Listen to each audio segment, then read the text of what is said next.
Artinya bukan warisan dong? Bukan warisan, itu kita berdarah-darah juga ngambil itunya gitu. Kebanyakan mungkin ada yang bantu berharap balik gitu ya. Apa gitu. Kalau ibu tuh enggak gitu. Nah, saya pengen jadi seperti itu juga gitu. Karismanya luar biasa beliau gitu. 4 jempol kalau bisa saya kasih. Kalau bisa ada 5 pinjem satu gitu kan.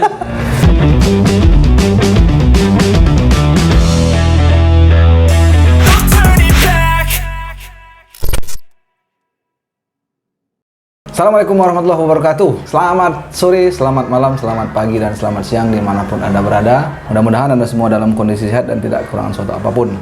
Terima kasih nih kami ucapkan bagi Anda yang terus mantengin channel ini, mensupport channel ini, dan bagi Anda yang belum, monggo diklik tombol subscribe di bawah. Jangan lupa tinggalkan jejak, like, komen, ataupun share apabila video yang kami upload dirasa bermanfaat. Baik, kembali lagi kita di Begesah.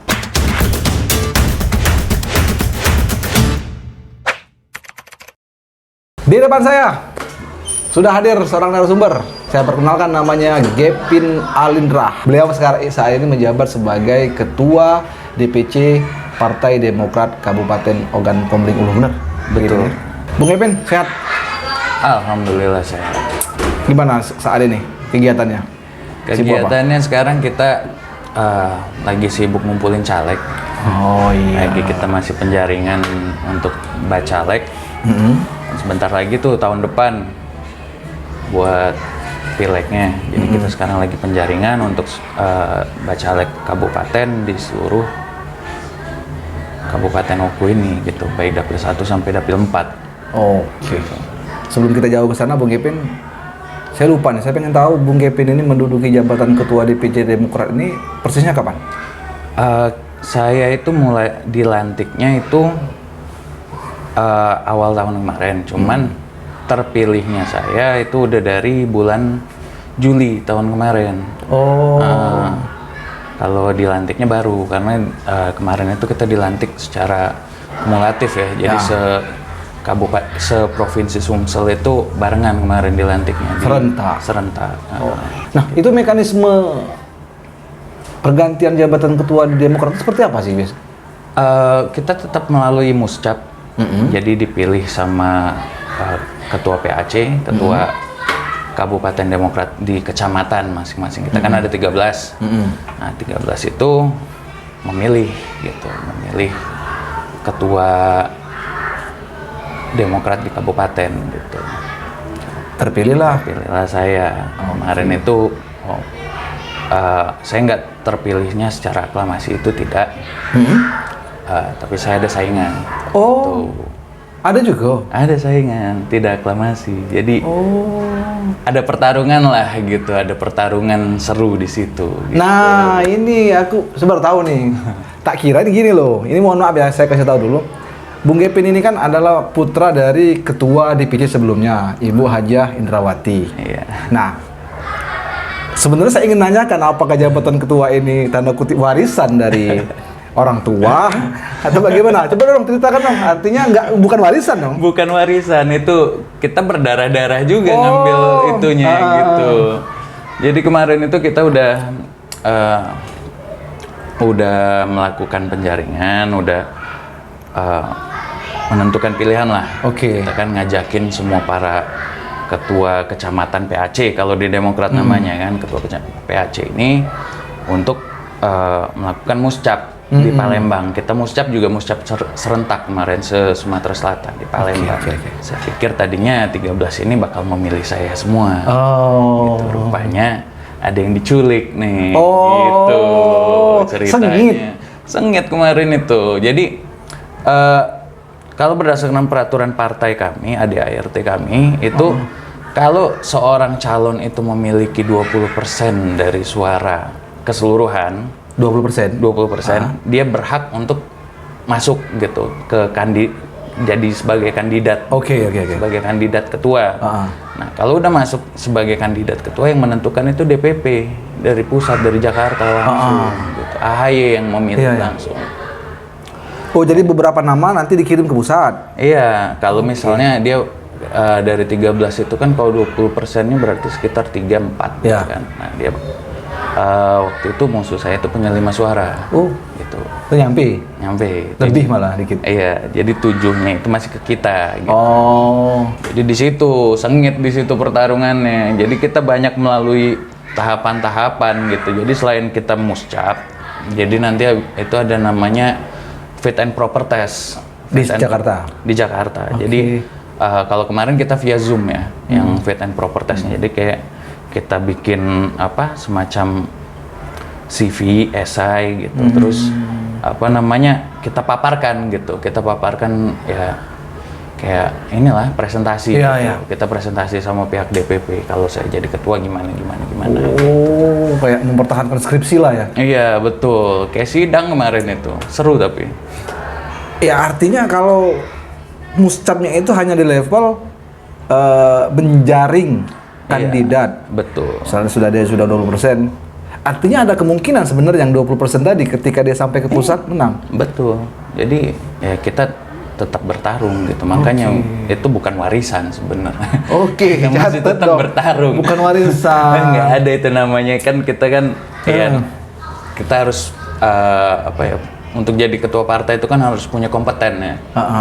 Gitu untuk bisa itu. Jadi kalau cuma warisan aja kan nggak ini juga gitu. Untuk persentase penentuan dari pusat itu berapa persentasenya? Itu penuh hak prerogatifnya punya pusat gitu untuk menentukan siapa di antara dua calon ini, walaupun misalnya dia punya cuman punya 5 suara gitu. Kalau pusat DPP menentukannya dia yang jadi gitu. Jadi ya tergantung gimana keputusan dari ketum kita langsung, karena ketum kita ini lebih suka turun tangan langsung. Iya. Hands on, micromanagementnya bagus gitu. Jadi harus dikawal dong.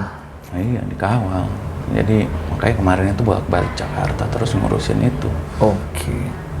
Ini Bung Gepin ini gelarnya Bihorns ya? Iya. Apa itu? Itu Bachelor of Arts with Honorary gitu. Jadi Dari mana itu? Itu saya lulusannya double degree. Itu satu di Malaysia, satu di Australia. Gitu, di Curtin University di Australia. Tingkatan S1. S1. Kalau BA biasa itu jatuhnya D3 gitu. Kalau Hons itu berarti tingkatannya S1 gitu. Ngambil apa itu? Saya ngambil komunikasi massa. Oke. Pas lah. Ya. Iya, pas lah. Ya, untuk mengkomunikasikan sesuatu ke masyarakat banyak gitu kan, ya itu pas lah gitu. Australia berapa tahun? 4 tahun. Balik lagi ke proses pemilihan bukan sebuah privilege artinya ya? Bukan. Duh, saya kira. Bukan. Seru kemarin itu. Seru sekali. Kalau boleh tahu bocorin siapa dong kandidatnya? Hah? Orang yang duduk di dewan atau Kak Wiwin udah tahu lah saya rasa kan. Oke. Nah, orang tua kemarin 3 periode ya? Iya, 3 periode. Oke. 3 periode. Jadi kalau ibu saya itu 3 periode, pertama kali jadi langsung jadi pimpinan. Nah, karena udah 3 periode, yang terakhir ini nggak jadi pimpinan DPR, jadi dia ngerasa udah deh gantian dulu gitu. Oke. Saya kan selama 3 periode ini juga masuk juga ke pengurusan Demokrat kan. Ya, jadi ngikut terus sama ibu, jadi udah tahu lah alurnya gitu kan gimananya. Nah, ini kan selama kepemimpinan ibu kan capaian Demokratnya terbilang luar biasa lah ya. Bahkan sampai sekarang mungkin cukup stabil ya. Masih 3 kursi kan? Masih 3 kursi. Bahkan pernah menjadi unsur pimpinan kan di periode kemarin kan? Iya.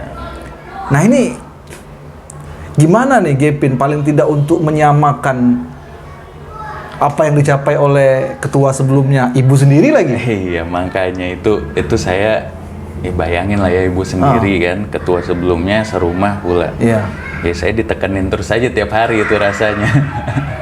Gitu, untuk biar kita bisa mencapai setidaknya kalau target kita Demokrat pada 2024 ini setidaknya kita punya 4 kursi gitu. Targetnya 4 kursi, jadi masing-masing dapil itu terisi gitu, karena kemarin itu kan Demokrat cuman dapat 3 kursi itu kan karena ada 1 dapil kosong. Iya, dapil 3 dapil 3 Iya. ya.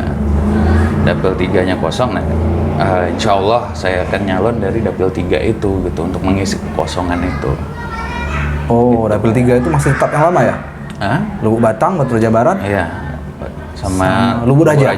Jadi itu ya diharapkan gitu kan saya bisa meraih kursi juga di dapil itu. Gitu. Jadi mantan ketua ibu sendiri, serumah pula.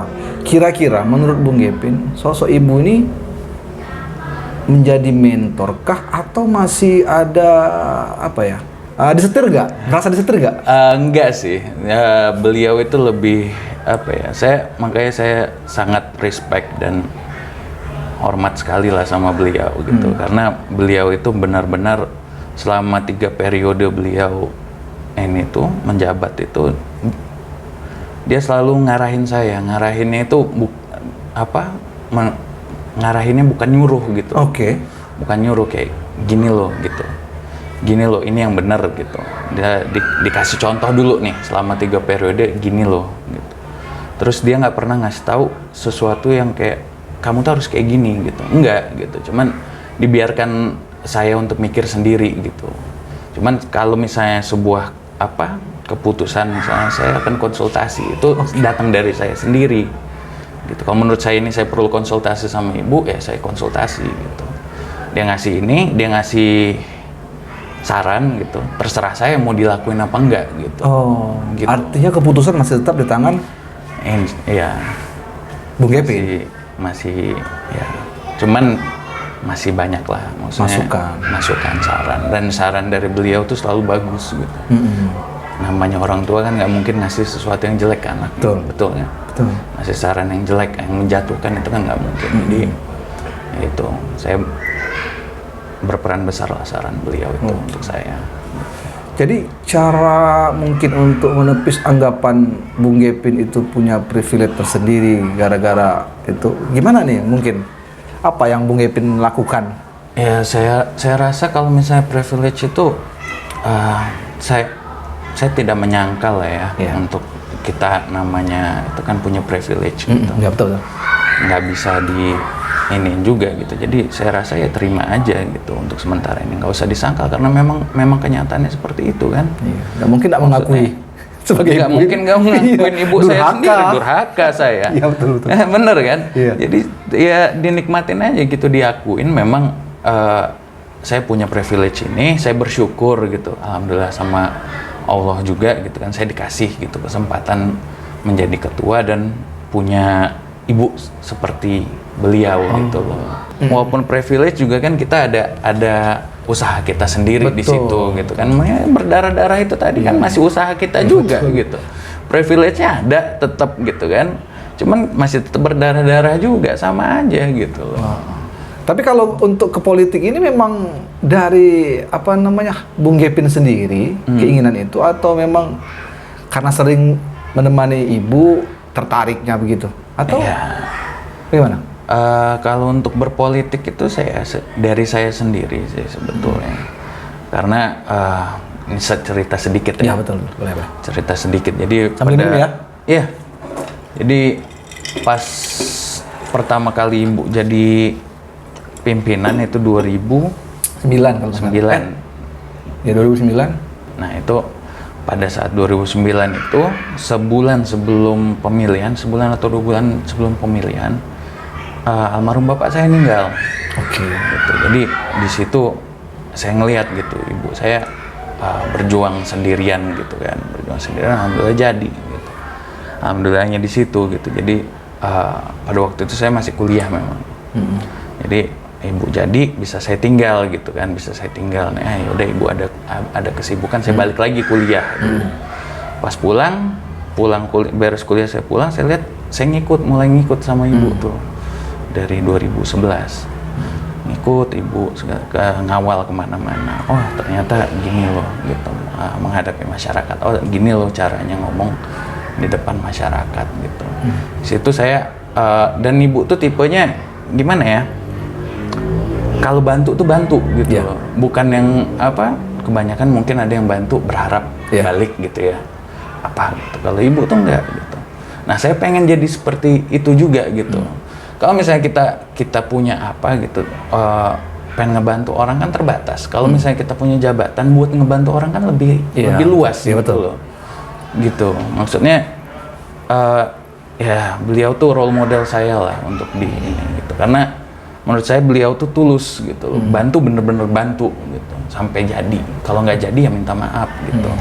Cuman alhamdulillah selama ini jadi terus apa yang dibantu sama beliau, dan beliau tidak mengharapkan balik gitu. Jadi itu kayak saya ngeliat ibu seperti itu, jadi keinginan saya jadi tumbuh gitu untuk bisa berpolitik, bisa membantu orang juga seperti ibu membantu orang-orang lain gitu. Padahal udah tahu dia perempuan, Iya, single PR, single fighter, Sri Kandi luar biasa 3 periode. Wah, artinya ada beban tidak kira-kira ketika Anda mewariskan, ketika Anda menjadi generasinya untuk memimpin Partai Demokrat ini? Beban tidak sih sebenarnya? enggak sih, dinikmatin aja, justru makin semangat gitu. Ajaran yang orang tua saya, baik itu almarhum bapak saya atau ibu saya ajarkan, yang tanamkan ke saya itu, seenggaknya itu anak itu harus melebihi dari orang tuanya. Orang tuanya S2, anaknya setidaknya S2 gitu. Gitu. Dari segi pendidikan. Dan dari segi pendidikan, dari segi ini ya, kalau misalnya ibu pernah jadi pimpinan, setidaknya saya juga pernah jadi pimpinan gitu loh. Pimpinan di DPR. Itu yang selalu ditanamkan. Makanya saya sekarang semenjak menjabat ini ya kerja keras lah saya. Ya paling tidak mengikuti pola-polanya ibu tidak? Iya, masih mengikuti, dan kita tetap namanya, kalau kita yang masih muda ini kan punya terobosan-terobosan sendiri lah, benar kan? Gitu. Kan cara yang lama tetap kita jalanin, karena terbukti efektif, kita tambahin lagi gitu, terobosan-terobosan kita gitu, yang sebagai generasi muda lah taruh. Berapa sekarang umurnya? Sekarang 33. 33. Nah, dibandingkan dengan ketua-ketua DPC kabupaten lain, paling muda tidak? Enggak, masih ada Yudi.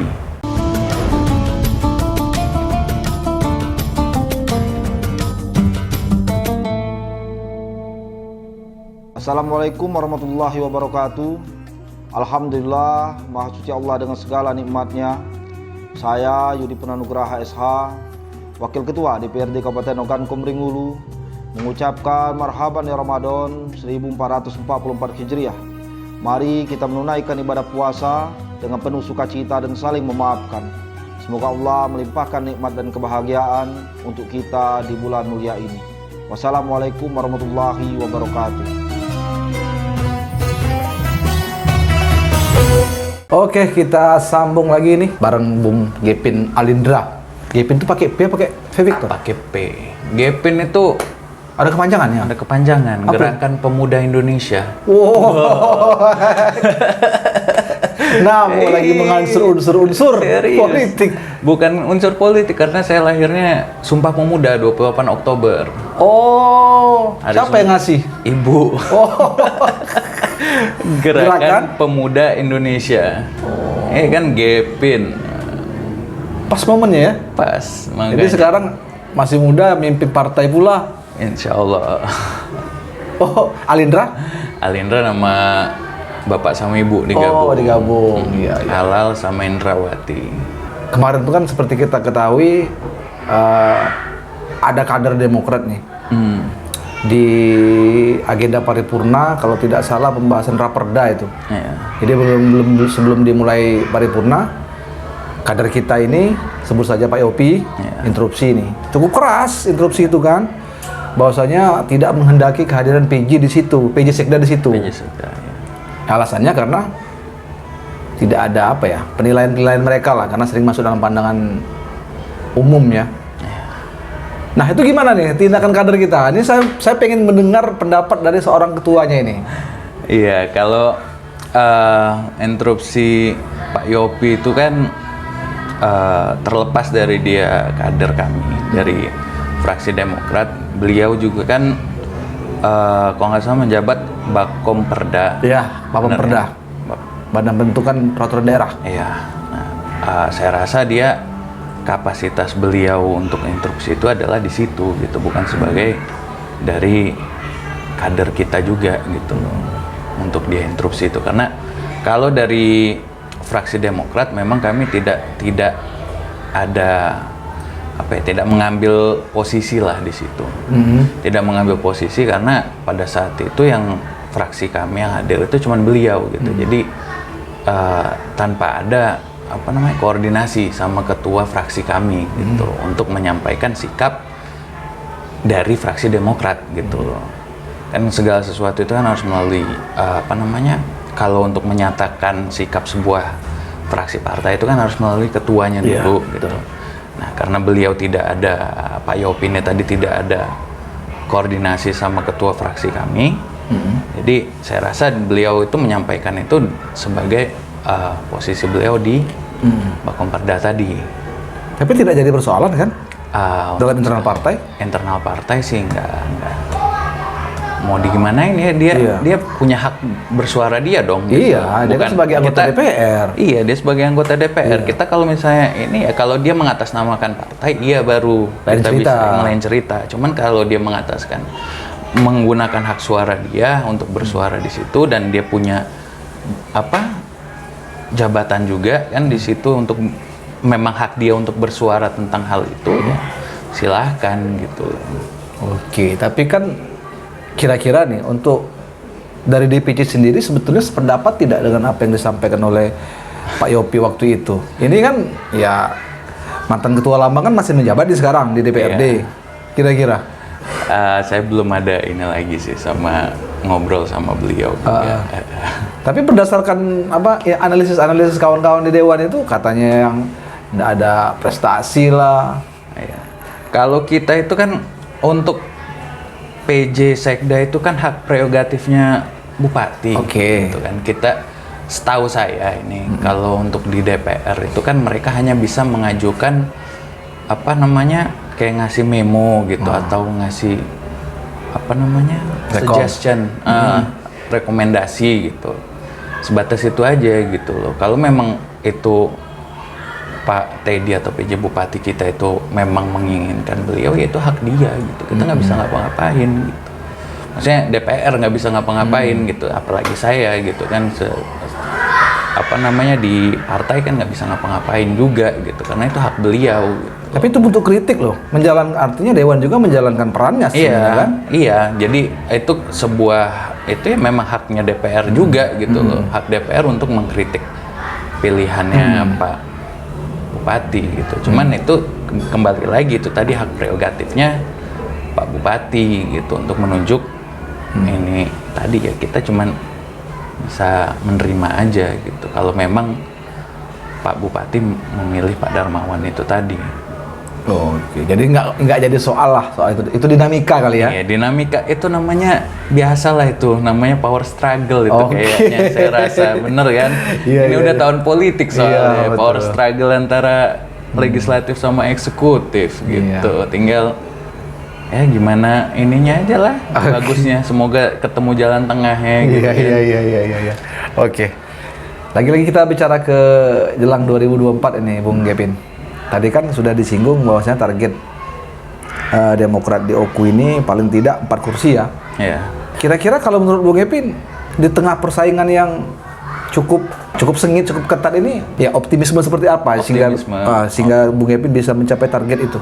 Kalau dari kita sih setidaknya makanya sekarang kita itu lagi menjaring untuk caleg dan juga kan sekarang masih belum tahu nih tertutup apa terbuka. Oh iya. Itu jadi kalau kami dari Partai Demokrat itu sebenarnya menolak tertutup gitu. Lebih baik terbuka karena seperti sekarang maksudnya. Seperti sekarang, terbuka seperti sekarang. Kalau terbuka itu kan semuanya bergerak. Siapa yang ini caleg-calegnya potensi bergerak. Potensinya tuh pasti bergerak semua gitu. Kalau tertutup kan ya pada males lah, betul kan? Nah, di situ kalau misalnya dari DPP Partai Demokrat sendiri kemarin sudah menyatakan sikap soal terbuka atau tertutup itu. Nah, di situ optimisme kita kalau misalnya ini akan terbuka ya kita tinggal menjaring caleg-caleg yang berpotensial lagi aja gitu, yang benar-benar loyal, setia sama partai gitu kan. Kan sekarang banyak juga tuh yang loncat-loncat partai apa segala macam kan. Gitu. Jadi untuk bisa capai target itu ya kita banyak-banyak aja menjaring caleg-bacaleg yang potensial tadi. Kalau tertutup? Kalau tertutup ya ketumpuan di saya. Iya dong, kalau misalnya tertutup kan berarti ya kan ini kan bisa tertutup kayak setengah tertutup gitu kan, bisa tertutup, benar-benar tertutup, yang dipilih cuman partainya aja. Nah kalau misalnya tertutup, kami dari DPC Partai Demokrat Kabupaten Oku itu sangat mengharapkan ketum kami untuk maju dalam capres atau cawapres gitu. Oke. Kalau tertutup. Kalau tertutup, karena itu kan pengaruhnya besar sekali ke kita kan, ke kita yang di daerah gitu. Kalau ketua umum kita maju sebagai capres atau cawapres, efeknya balik ke kita gitu. Jadi akan lebih mudah gitu loh. Karena sekarang kita juga diinstruksikan memang untuk memasarkan, mempromosikan ketum kita gitu. Makanya semuanya lah, saya rasa semua kader Partai Demokrat itu mengharapkan ketum kita AHY bisa maju gitu, masuk bursa. Tapi banyak yang ini loh, banyak yang ragu loh akan kapabilitas ketumnya. Bagaimana pendapat Bung Gepin? Jangan ragu lagi. ketum saya itu gimana ya? Ketum kami itu orangnya pintar tuh, memang pintar sekali. Karena kebetulan om saya ada yang satu angkatan sama beliau. Waktu di Akmil. Beliau tuh juara 1 terus. Memang dan saya tanya itu maksudnya dia juara 1 memang benar-benar juara 1 karena otaknya atau karena bapaknya? Kan bisa begitu kan? Dijawab memang karena otaknya gitu. Memang benar-benar pintar gitu. Memang benar-benar pintar, dia dapat gelar Tirta Adiasa apa ya, gitu. pokoknya yang di angkatan dia itu yang paling tinggi lah gitu. Iya, yang paling ini. Selain itu juga memang dari cara penyampaian dia, dari pola pikir dia, dari yang saya lihat dari beberapa kali beliau melakukan presentasi kepada kita kan, atau berbicara mengadres ke masyarakat, itu memang benar-benar terstruktur dan bagus gitu. Beda sama orang-orang yang kayak ngomongnya masih terbata-bata gitu kan, adalah kayak yang tertata lah pokoknya. Tertata lah, enak dengernya gitu loh. Beda kan kalau nyambung gitu ya. Beda denger omongan orang yang pinter sama orang yang cuman ngomong aja gitu. Nah, beliau tuh memang benar-benar pinter dan tertata banget ngomongnya, dan jadi nyampe gitu loh ke hati gitu loh. Gitu, apalagi denger langsung ya gitu. Karena saya waktu itu denger langsung, memang wah gila, nyampe gitu loh ke kita, masuk ke otak kita, masuk ke hati kita. Karismanya luar biasa beliau gitu. 4 jempol kalau bisa saya kasih. Kalau bisa ada 5 pinjem 1 gitu kan. Emang keren dia tuh. Saya akuin dia. Keren sekali gitu. Nah, untuk pilkada nih, itu kan di sekitaran November ya? Pilkada. Iya, November. Nah, ini gimana nih Demokrat? Kalau Demokrat kita sekarang ini masih belum bisa masih wait and see lah. Gitu, masih wait and see karena untuk bisa mengeluarkan rekomendasi itu kan bukan kewenangan kita, masih kewenangan dari DPP. Kita hanya bisa menyarankan. Rekomendasi dari DPC itu si ini loh, si A, si B gitu. Itu ya untuk bisa mengeluarkannya dari DPP, bukan dari kita gitu. Cuman untuk sekarang ya kita ini aja deh, wait and see aja dulu, karena kan saya lihat udah ada blok-blokan. Tapi komunikasi politik dengan sebut saja kandidat yang digadang-gadang maju ada nggak? Ya ada juga gitu. Cuman kita untuk untuk bisa menentukan sikap itu belum ya. Belum, masih kita ini aja komunikasi. Kenalan lah. Gitu. Berapa tokoh kira-kira? Kalaupun tidak sebutkan nama? Iya. Kalau untuk komunikasi politik ya, kita ini kan orang politik, jadi semuanya harus diajakin komunikasi dong. Bener kan? Kalau diajakin cuma 1, ya nggak bisa denger yang si B, si C gitu. Kalau kita ajaran ibunya ini. Ini mirip sama ibunya nih kalau ngomong gitu ya. Kita kan orang politik, jadi harus diajakin komunikasi semua gitu loh. Tidak langsung membuat blog. Nggak bisa kayak gitu. Kalau misalnya kita misalnya, ini contoh ya, misalnya kita udah komunikasi politik ke si A aja nih, rupanya si B ini yang dapat rekomendasinya, kita malulah sama si A gitu loh. Lebih baik kita iniin benar, kita juga lihat dulu apa hasil survei segala macam kan, itu pedoman DPP itu kan hasil survei. Nah, misalnya hasil surveinya bagus dan kita bawa rekomendasi dia ke DPP, ya insya Allah jemput ini keluar kan gitu. Kalau untuk pilkada tuh kita nggak bisa ini dulu, lihat aja dulu. Seninya di situ ya. Seninya di situ. Jadi setiap semua yang dikatakanlah kandidat-kandidat yang disebut-sebut belakangan ini, kalau mau ngobrol sih oke. Iya. Artinya tidak serta-merta ketika sudah komunikasi dengan salah satu orang langsung nutup nih peluang, enggak? Iya, nggak bisa kayak gitu juga gitu. Nggak bisa langsung nutup gitu, nggak bisa. Wah, artinya Demokrat untuk pilkada tidak memasang kader mungkin. Ya itu masih wait and see juga. Masih wait and see juga. Iya. Bung Gepin ada nggak keinginan kira-kira? Saya sih untuk saya masih belum ya. Saya rasa kalau untuk saya sendiri masih belum. Mungkin kalau memang misalnya nanti ada jalan atau ada yang ngajak ibu ya boleh gitu. Oh, kalau Bung Gepinnya sendiri masih mikir? Masih mikir lah, masih ini. Kalau ibu kan dalam arti ibu kan udah senior nih. Iya betul. Udah berapa periode memang ya sesepuhnya udah kebanyakan udah nggak ada. Iya. Iya betul. Bener kan? Sesepuh yang di itu tuh kan rata-rata udah pada nggak ada, di DPR juga kan banyak yang baru juga. Betul. Nah gitu. Tinggal yang sesepuh kan tinggal beberapa orang bisa dihitung jari. Nah kalau memang kira-kira ibu nanti ada yang ngajakin dan ibunya mau, itu yang susah tuh, ibu mau. Oke. Karena ibu selama saya tahu persis dari 2004 sampai terakhir tuh banyak sekali yang ngajakin ibu jadi wakil bupati. Ibu nggak pernah mau.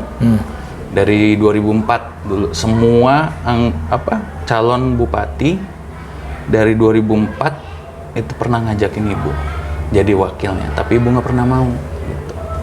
Nah itu kalau memang ibu kira-kira berubah pikiran gitu, tiba-tiba jadi pengen nyobain gitu. Dan ada yang ngajak juga. Dan ada yang ngajak, ya lanjut. Kalau enggak ya udah, silahkan aja dulu gitu loh. Kita di belakangnya aja. Selama ini kan alhamdulillah semua yang Partai Demokrat terutama ibu dukung di pilkada itu jadi. Nggak pernah ini gitu, nggak pernah meleset 100% ke ini kan ya. Kalau ibu sendiri maju nggak nanti caleg? Kalau caleg masih di sini? Iya, masih dapil 1. Beliau masih kalau beliau bilang ya beliau mau bantu saya karena suara beliau kan masih balik ke saya juga. Buat para penonton, para seluruh masyarakat di Kabupaten Oku, saya harapkan bisa memilih Partai Demokrat. Nah, itu benar. Iya, karena kita di Partai Demokrat itu sekarang posisinya masih partai oposisi. Mudah-mudahan 2004 jadi partai pemimpin. Untuk di pusatnya, untuk di daerah, mudah-mudahan kita punya peran lah untuk bisa membantu mengembangkan Kabupaten Oku ini agar jadi lebih baik lagi. Oke. Kepada anak muda yang mungkin alergi dengan politik, saya rasa sekarang justru animo pemilih anak muda tuh lebih tinggi ya dibanding dulu. Gitu, karena untuk para pemilih kita, para pemilih pemula, milenial, jangan takut untuk memilih calon-calon di DPR ataupun nanti bupati, karena suara kalian itu sangat mempengaruhi kemana arah kabupaten kita untuk kedepannya. Kalau misalnya kita pilihlah yang sesuai sama keinginan atau kemampuan keinginan dan kalian dan harapan kalian, yang sesuai sama harapan kalian. Gitu. Kalau misalnya milih yang mudah-mudahan sama-sama ngerti gitu, bisa relate sama apa yang kalian inginkan gitu. Jangan yang tua-tua terus. Oke. Mungkin sudah cukup Bung Gepin ya? Oke Bung Gepin, terima kasih atas waktunya, telah meluangkan waktu untuk berkesah nih sama saya. Mudah-mudahan ada manfaatnya. Insya Allah. Dan mudah-mudahan nih bagi yang muda-muda nih, jangan takut. Bung Kevin, kita buktikan di 2024. Oke Bung Kevin ya. Kami akhiri wabillahi taufik wal hidayah. Wassalamualaikum warahmatullahi wabarakatuh.